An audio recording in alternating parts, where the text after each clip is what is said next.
Yo, what is going on, guys? My name is Sucho322 here, and today, fans and coaches, I will be bringing you the ASL Season 6 Week 7 transactions, and we do not have Susie today.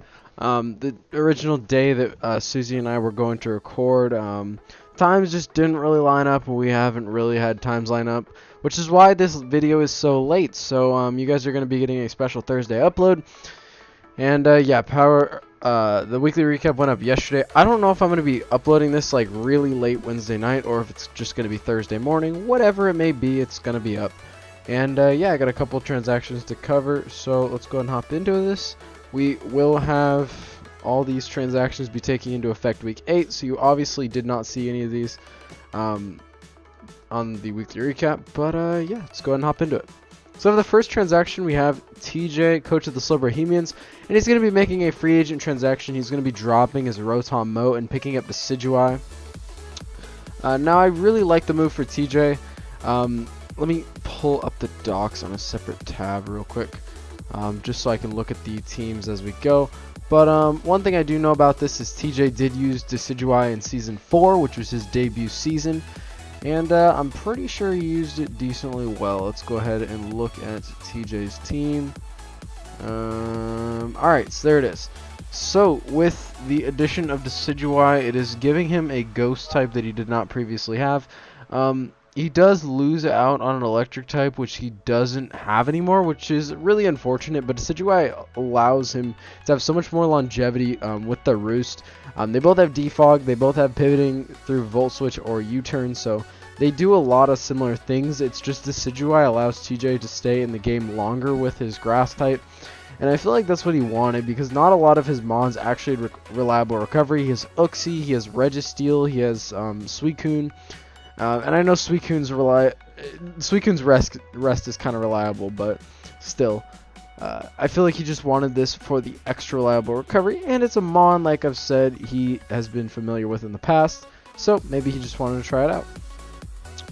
And it does help him out with the Mega Gallade being able to take down some of the Psychic types, so not a bad transaction overall. And for the next one, we have Brett making a free agent transaction. He's going to make a really big transaction. He also has another move coming later, but he made a lot of moves this week. He made 5 total moves with his team, doing the maximum amount of moves you can do with a team. So his team is going to be looking very different, and I will read it off once all of his transactions are done. So he's going to be dropping Tauros, Clefable, and Mega Ampharos, and will be picking up Lantern, Mega Gardevoir, and Galvantula. So not a bad transaction overall, in my opinion. This does move his team into a lot faster paced build, because Ampharos Clefable tends to be like bulky offense, where Galvantula and Mega Gardevoir is very fast hyper offense. So it does change up the dynamic. I do like the pickups that Brett made.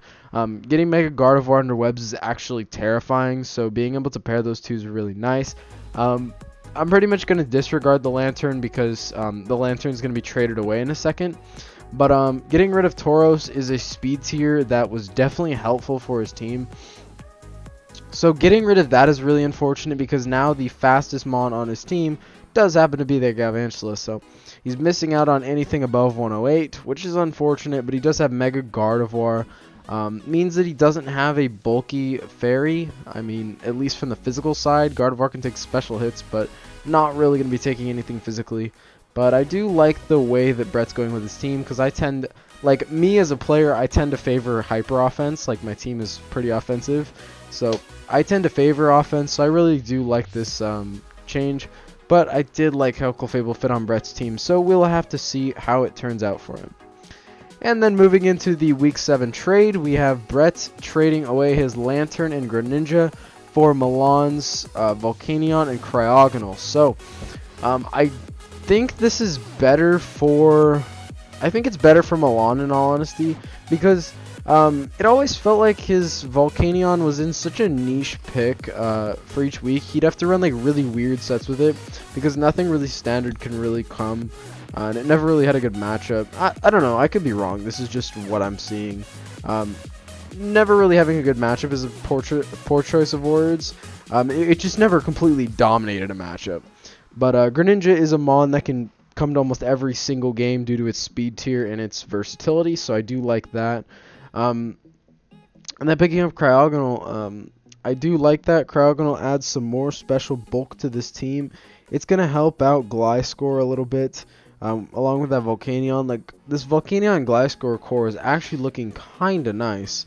So I do like that, being able to Wish Pass into the Volcanion with the Jirachi. So there's some stuff there that I like. It makes Brett's team a lot slower, but he does pick up webs, so it's not all that bad. If we're looking at Milan's team, him getting Greninja, I'm kind of scared. I'm not gonna lie. Milan with Greninja, he did great things with it in ISA, so I'm definitely terrified. I'm definitely terrified. And Greninja synergizes so well on his team with that Garchomp Mega Deontay core. And yeah, it'll be interesting to see how both sides are able to use these mons. And for the last transaction of the week, we have our newest coach coming in, taking over Demaster's spot. Our good old commissioner, Brad, is going to be taking over the place of the Denver Nummels, and he will be going back to his St. Louis Samurott.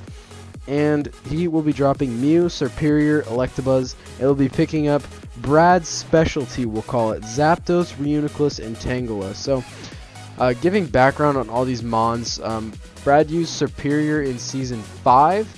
He used Mew in Season 4. He used Electabuzz in Season 1. He used Zapdos in Season 2. He used Reuniclus in Season 2. And he used Tangela. I don't think he's used Tangela in ASL. But he's used 5 of the 6 mons that are on screen. So he's got history with all of them.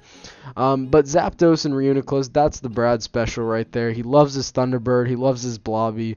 Him dropping Mew for Reuniclus might seem like a little bit of a risky pickup in my opinion, or not in my opinion, but in other people's opinion. But Brad is also getting his Thunderbird in place of the Mew and Reuniclus. Like, there was a point in Season 4 where Brad was debating the viability of Reuniclus over Mew. So the fact that you can get Reuniclus and Zapdos in place for Serperior and Mew, I think that's pretty solid. And Tangela it's grown more into viability just as people have seen it, but that mon is really, really bulky on the physical side. It's going to take a lot of physical hits. It's not going to be the greatest grass type in the world, like something like a Serperior, for example, but it's going to be able to take hits where it needs to. So I love this pickup by Brad. Everyone needs to fear this Reuniclus. Fear it. And the Thunderbird, it ain't dying either. You guys need to prep very well for these new acquisitions for the St. Louis Samurott. So, that is going to be the video. Again, sorry that Susie was not able to make it. He's a busy guy. So, yeah, thank you guys all for watching, and I'll see you guys tomorrow. I won't be there tomorrow, but TCP will be uploading the top plays for tomorrow. And, yeah, see you guys in the next one. Goodbye.